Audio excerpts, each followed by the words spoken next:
What is going on? Splash Pokemon League. We're here for the final marquee of the regular season. We have Aelix versus Shark.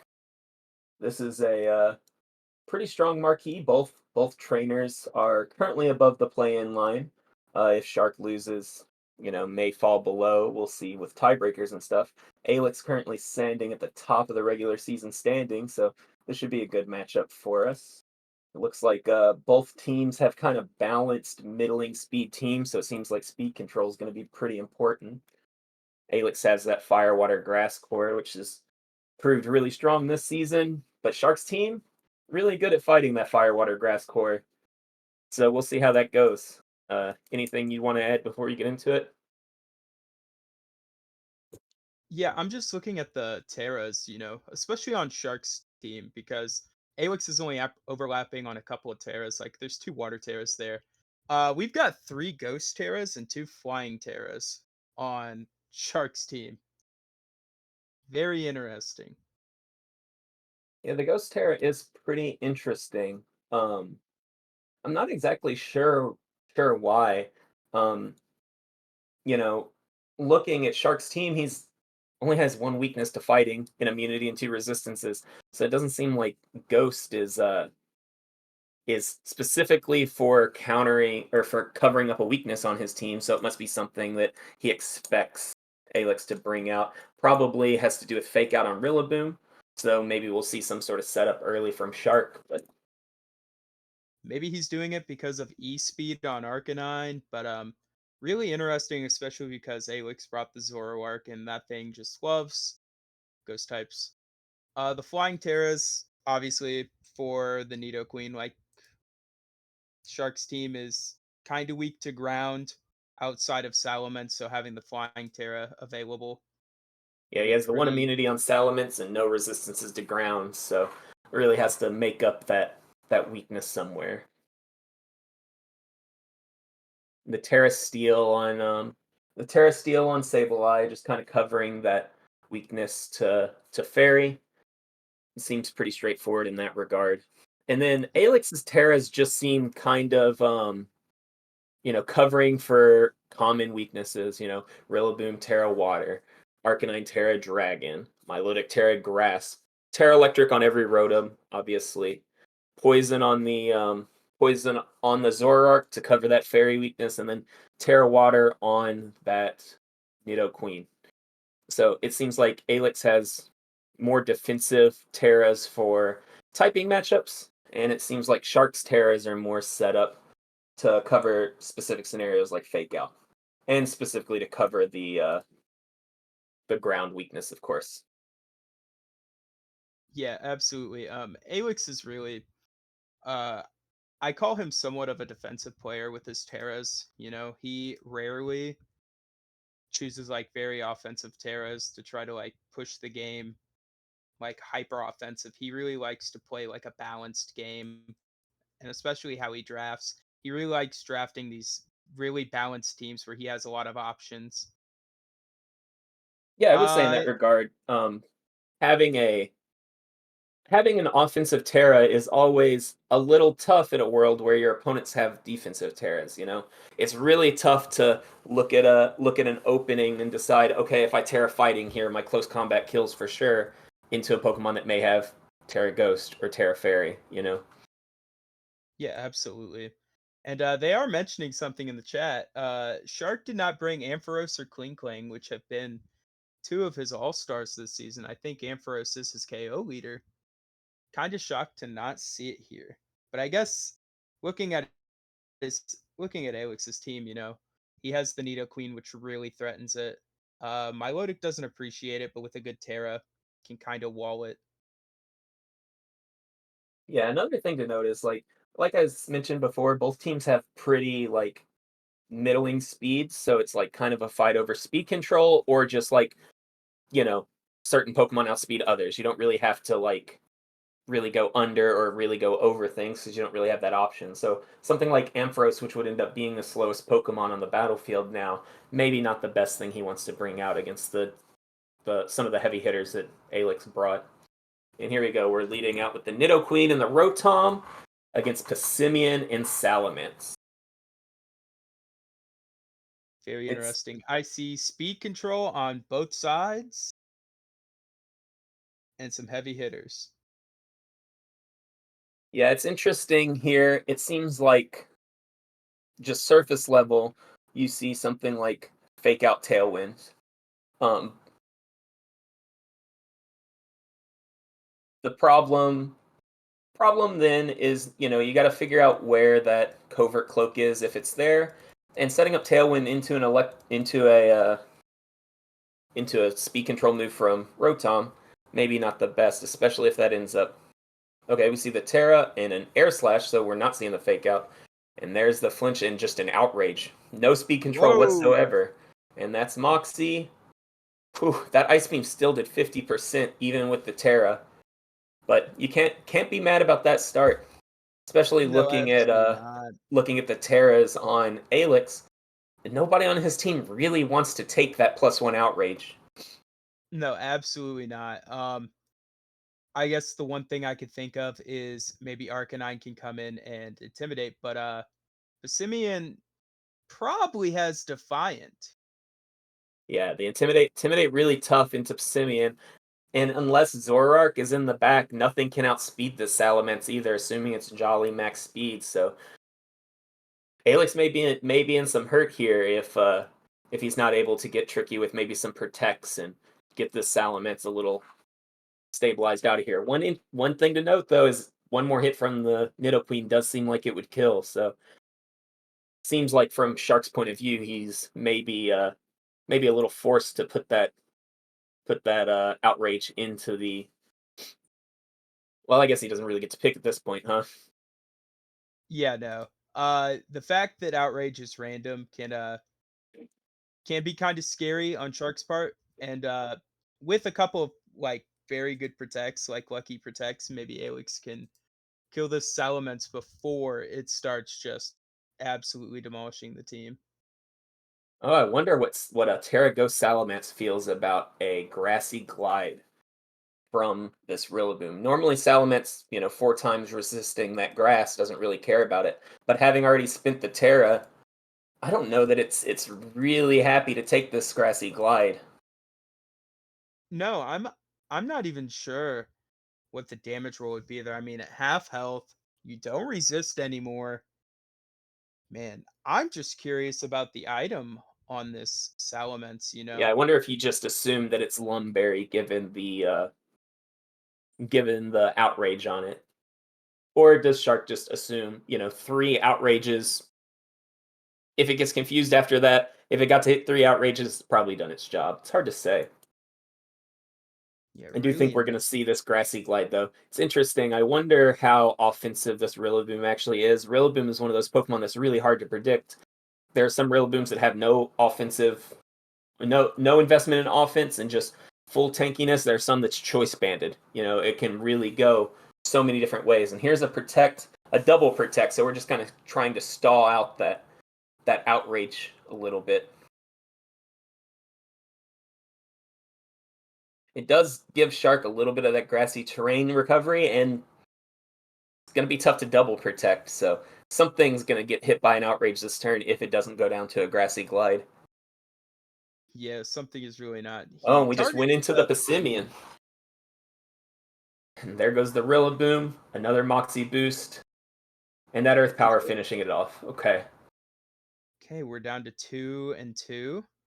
Terra expended from Shark's side.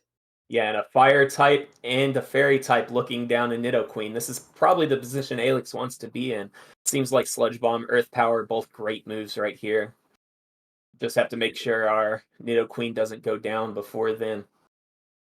Yeah, absolutely. And something to remember is that this Magmortar can follow me away. So if he tries to Sludge Bomb the Forges, probably shouldn't. I think I would just target into this Magmortar.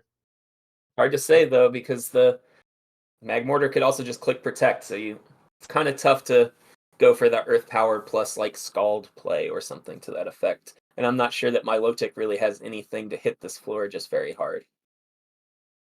No, it's so specially bulky. And now it doesn't matter, but physically bulky. We did see the grassy seed here to make it even bulkier.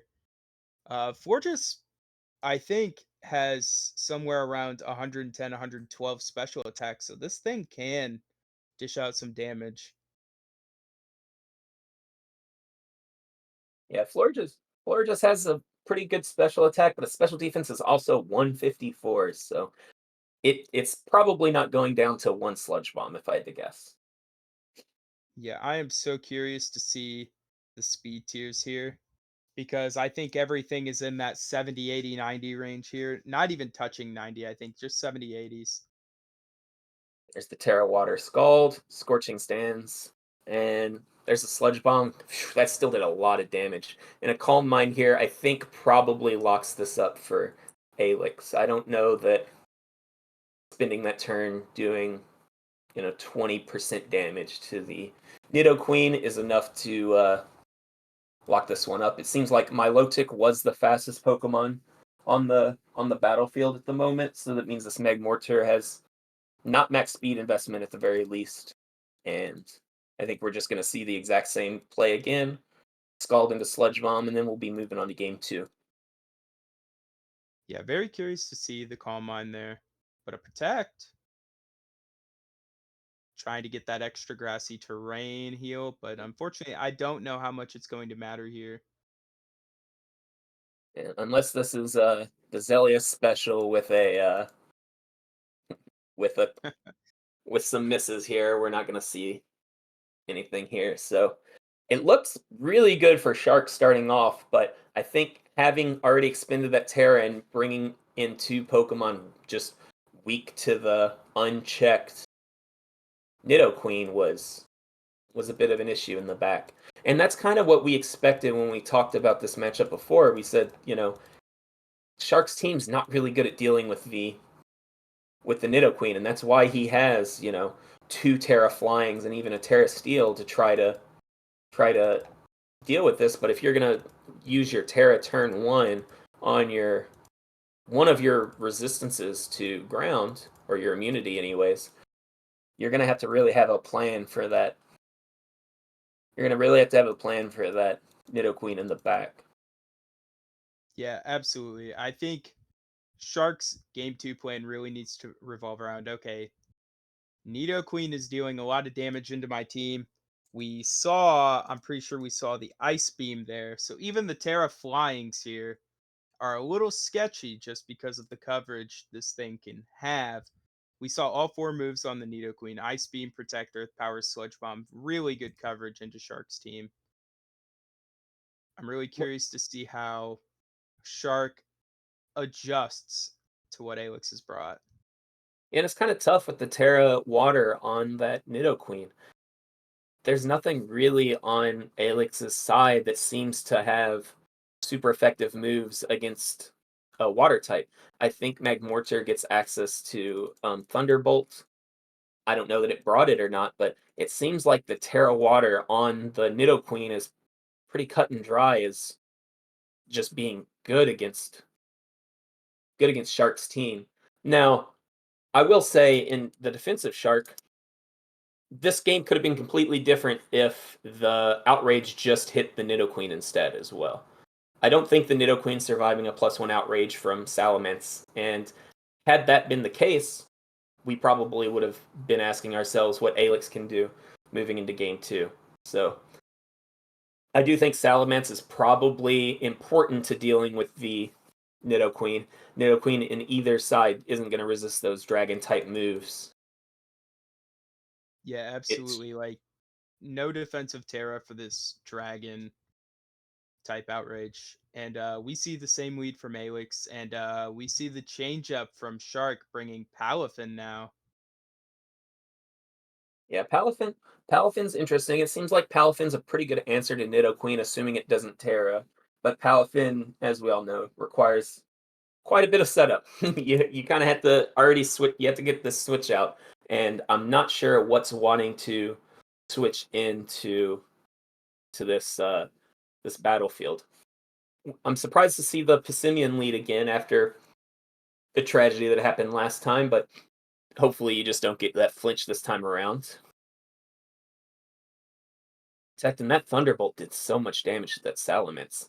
We see some coaching, and This is not a bad position to be in if you're Shark. It does kind of suck that your Salamence is taken, over half its health to start off, but you already got that boost, and if you're able to attack down this Nidoqueen who's already used Protect, you may end up trading one for one with the Rotom here, but I don't think that's a bad spot to be in if you're Shark.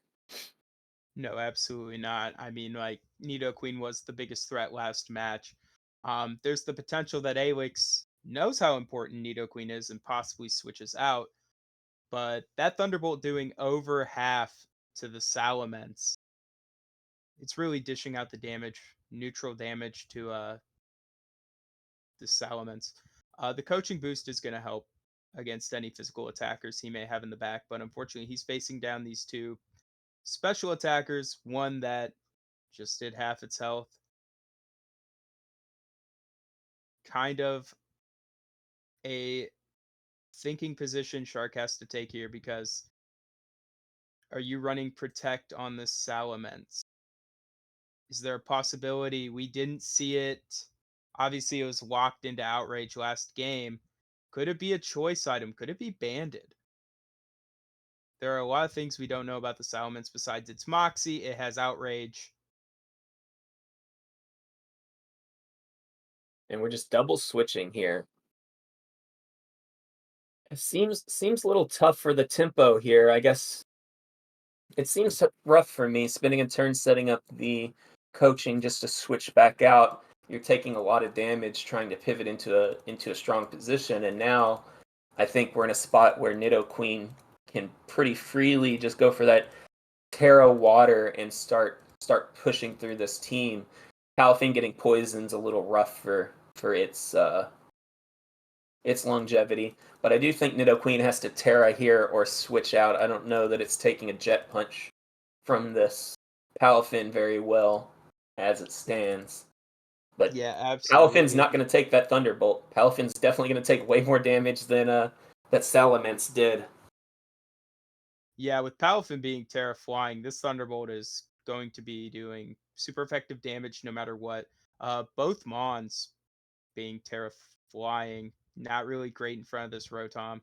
Uh, Fortunately for Shark, you could follow me away. Oh, Helping Hand Jet Punch into the Rotom, and we see a Dark Pulse into the Magmortar. Okay, that that was for sure a good turn for Shark. It wasn't how I was expecting that turn to go, but we at least got something off the battlefield, and that something was kind of a fast mon for the purposes of the game so far.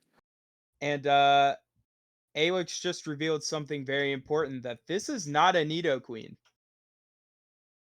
Oh, you're right.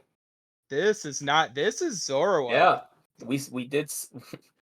This is a Zoroark. That is interesting. Today I learned that Zoroark gets Sludge Bomb. Really interesting there. You know what?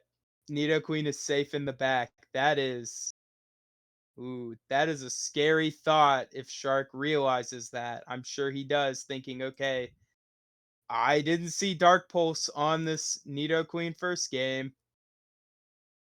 And that's kind of the power of these Zoroarks. Sometimes they tend to do nothing where you see them come out and get one shot by a move anyways. But in a situation like this where it seemed like the Nidoqueen had to either Terra or switch, and even if it Terra'd, like it's kind of hard to go for your ground type move into the fire type that has Terra flying.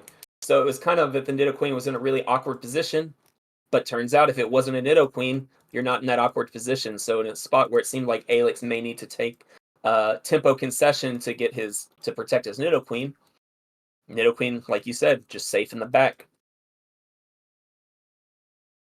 Yeah, unfortunately, we now get to play the game of this Zoroark may have to protect here in front of the Jet Punch. There's no doubt in my mind this Jet Punch just takes it out. Unless it is Focus Sash. Yeah, that was Strong what I was gonna possibility. say. I feel like considering it didn't it considering it stayed out last turn, I would expect it to be Focus Sash. I think even a non helping hand boosted Jet Punch would be pretty tough for this Nidoqueen.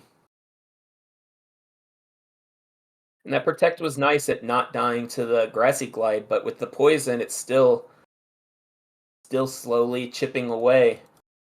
We're gonna have to do something about this Rillaboom if we're wanting our Palafin to be useful on this board state.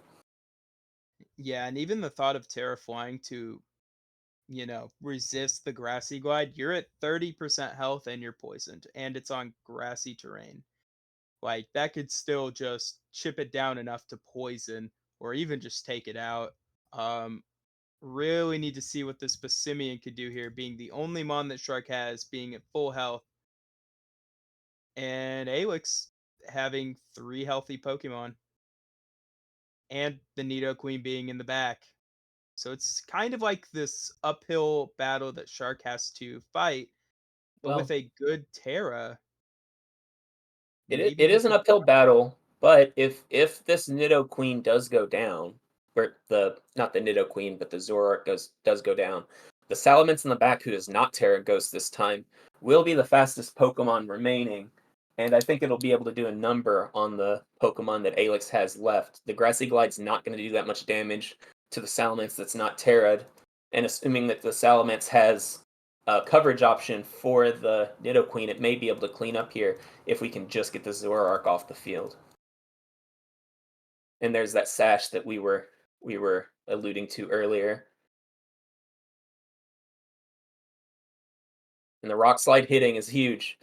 So we're gonna see about a half health Salamence, a little under a half, against 2 full health Pokemon alongside the Passimian. Now, Shark does have an out here. If Outrage just hits Nidoqueen, I I don't know what Rillaboom has that really hits this Salamence. I'm sure it has something, Rillaboom being kind of a crazy Pokemon. It's so versatile. Um, Maybe it's running knockoff, maybe it's running something neutral, but like you can't grassy glide into it. You We know it can't has high Protect. horsepower into it. We know it has Protect. If it also has Fake Out, there may only be one move left that can hit the Salamence for anything useful. The Passimian should be able to outspeed this, or the Passimian should be able to outspeed this Nidoqueen. Maybe it can get this coaching up, and it's all about whether the Salamence can take this Nidoqueen out this turn. I think if that happens, then we're in a great spot if we're Shark. And I think because of that, we probably are going to see the Terra Water. Double Protect first, get the information that you can get out. And there's that Outrage, and it did go into the Nidoqueen slot. So if we can just roll that a second time, we may be in a good spot, assuming we don't get confused and hurt ourselves a bunch. Rock Slide missing, and there's that Outrage into the Rillaboom. I think we're going to see this Ice Beam, and then it's whether Passimian can take out this Nidoqueen. Yeah, We so haven't. I don't. we're at a 1v1 right now that I think Nidoqueen may just win. We haven't Passimian not seen know. another attacking move other than Rock Slide out of Passimian yet. There's the Terra Ghost into. We're just Rock Sliding the resisted Rock Slide, going for the flinch win. I guess it's gonna be tough. Only doing 12%. There's a crit, but not a And flinch, and that's the game. that's the game. Nidoqueen just really taking over both games. Just having like really good coverage into the team, like we said, uh earth power ground moves being just pretty good at being either super effective or neutral into Shark's team. Yeah, it's kind of just how we expected it beforehand. We pointed out that Nidoqueen looked like it would have a field day into Shark's team, and that Shark was going to need a really solid plan to deal with Nidoqueen in order to win this match. And it seemed like that plan wasn't there, or didn't work out the way that he planned. So Nidoqueen was able to be God. good this match. Whew! Hey, welcome in, guys. Hello. Dude, that was so scary. I was like, oh no, he just has to miss outrage. 2 games in a row, Nidoqueen getting to stare down a Salamence and just outrage hit the other Pokemon for the game. Live by the Oh. outrage, die by the outrage. As soon as I saw the first outrage, I was like, "Oh, I can't beat that actually." I don't... What was the item on the Salamence? Choice band. Okay. Yeah, I ran the calcs. It had like an 80% chance to KO a full defense nature HP Milotic, and that was the only thing on the team that could live it. Oh. Even Ursaluna 252 HP Eviolite with like 4 defense, it did a minimum of 100.5. I was like, all right, sure. Yeah, that I was panicking. I was like, "Oh, I don't know if I can do anything to that." Especially when you're leading Passimian. I was like, "Well, I can't lead Intimidate." Yup. That was the So, master plan. but I realized my out was he can it can target wrong. It Yep. can target wrong. He can get confused, which that didn't happen the first time I tried to. Yeah, he was coming in clutch with those 3 turn outrages. Oh, good games. That was very frightening. I didn't even conceive of you just not bringing Clink Ampharos. I had a ton of answers to them. They were just so bad into your team. It was a shame. I really wanted to. Nidoqueen just kind of shuts it all down. Yeah, that's why I was so adamant about leading Nidoqueen no matter what. Is everything is afraid of it. Yep. Yeah, it was when we were talking before the match. That was the first thing we said. We were like, he only has one immunity to ground, and one of his Pokemon that's not weak to ground is weak to poison. Nidoqueen is just like poised to do well this match, so we thought that you needed to really protect the Nidoqueen, and obviously Shark needed to deal with the Nidoqueen. It was kind of a funny moment in game 2 when we realized that it just wasn't a Nidoqueen that was out there. Sludge Bomb Protect, we were like, okay, yeah, it's a Nidoqueen, I guess. Yeah, I was thinking he might try the same lead again because it was working pretty well until it didn't. Like it was very scary, and I thought if it feels threatened by the Nidoqueen again, I'll just Dark Pulse and hit that Terra Ghost. But what was your lead? To I was Simeon Palafin. Yeah, you had the Palafin. I think Rotom just did way more damage than I was expecting. Yeah, did I thought, 57% to Salamence. yeah, like I know I'm running speed and not bulk, but I was like, oh no, this doesn't work. Yeah, I was kind of Yeah, interested on the turn, I guess turn 2, after you switched in the Salamence to get the coaching, transform your Palafin. I was surprised to see you then double switch and lose all that tempo because I thought that, that was maybe the time to test out the Salamence outspeeding everything and It, KOing things. But I guess the only issue is it it was ended up scarfed, right? it ended up not being a not being a Nidoqueen either. So I think Wasn't Zoroark was it going to outspeed as well. Scarf Rotom? it was, and Yeah. I took a bit of a risk. I didn't actually make it timid because I've had a feeling you wouldn't try to outspeed it because it is faster than Passimian. I'm like, I can probably go modest. It probably won't try to out modest Rotom. Yeah, I And think that that I ended think up, that damage mattered a lot. yeah. Oof. All right, any Shark, other? I Oh, have a sure, go ahead. question for you. Okay. On the Florges, what other moves besides Calm Mind and Protect did you have? Uh, Wish and Dazzling Gleam. Wish and Dazzling Gleam. Okay. There was a second there. I didn't get to mention it because it didn't go with the flow, but I was like, I'm pretty sure this thing can earn energy ball. Yeah, in No, that I don't. moment, I was afraid of Energy Ball. I was also kind of afraid of Psychic. That's why I terrored my queen. Floor But just gets like 2 moves. Total, yeah. Um, yeah, its coverage is just Psychic and Energy Ball. All right, is there anything you guys would like to add before we close this out? Anything that anything spicy you had planned that you want to mention, or keeping things hidden before playoffs? What's the plan? I don't think I